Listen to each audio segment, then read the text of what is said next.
Live, local, now. This is the News at 11. Good evening and thanks so much for joining us. A congressional candidate from South Carolina is still in the hospital after being involved in a car wreck last night. Katie Arrington is recovering after being involved in a fatal accident.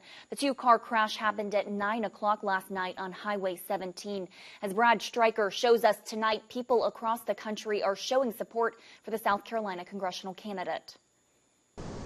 The second major surgery is happening tonight at MUSC in Charleston. Savannah police are now working to get more details on a shooting that happened earlier this afternoon on Audubon Drive in the Cloverdale neighborhood. The Violent Crimes Unit was on scene gathering evidence. When Savannah police arrived on scene, they tell us they found a man suffering from gunshot wounds, but they were not life-threatening. He refused treatment and did not go to the hospital. This is an ongoing investigation, and police say they do not have any information on that suspect. We will, of course, keep you updated on air and online to find out more information. The Beaufort County Sheriff's Office has made 2 arrests connected to several burglaries and vehicle break-ins in Burton. Those break-ins occurred mostly on Mraz, Laurel Bay, and Rugrack roads. Deputies were able to gather forensic evidence from each of the scenes. 2 suspects have been arrested in connection to the burglary at the Reach Out and Touch Ministries, a home break-in on Rugrack Road, and 2 vehicle break-ins on Mraz and Laurel Bay roads. Gilbert Hanners Jr. is charged with second-degree burglary and other charges. Morgan Ammons is charged with second-degree burglary, 2 counts of breaking into a motor vehicle, among other charges. Both are being held in the Beaufort County Detention Center. We had a little bit of rain today, which cooled us off for a few hours, but that heat comes back as soon as tomorrow. Our Crystal Howard has some tips on how to keep yourself safe during those high temperatures. Yeah, well, it's dark and a little cooler out here right now. And the full weather outlook.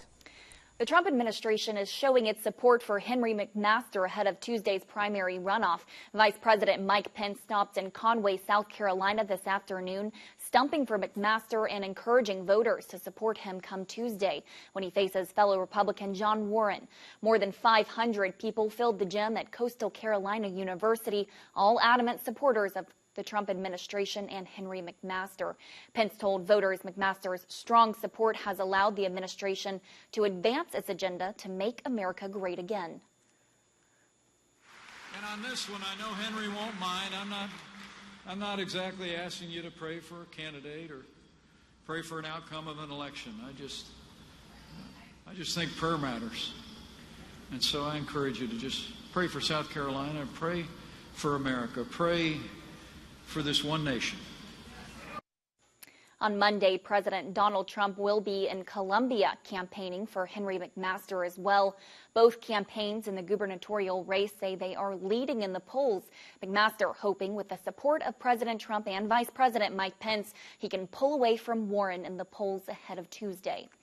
Happening tonight, patrons of the American Legion Post 135 took the time this evening to enjoy a few weekend drinks while giving back to those who gave the most.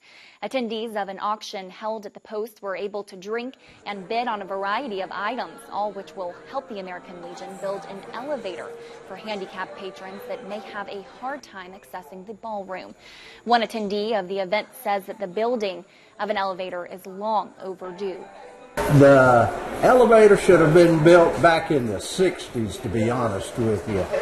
And anytime you have a group of senior veterans that can't get to the second floor, we have a problem.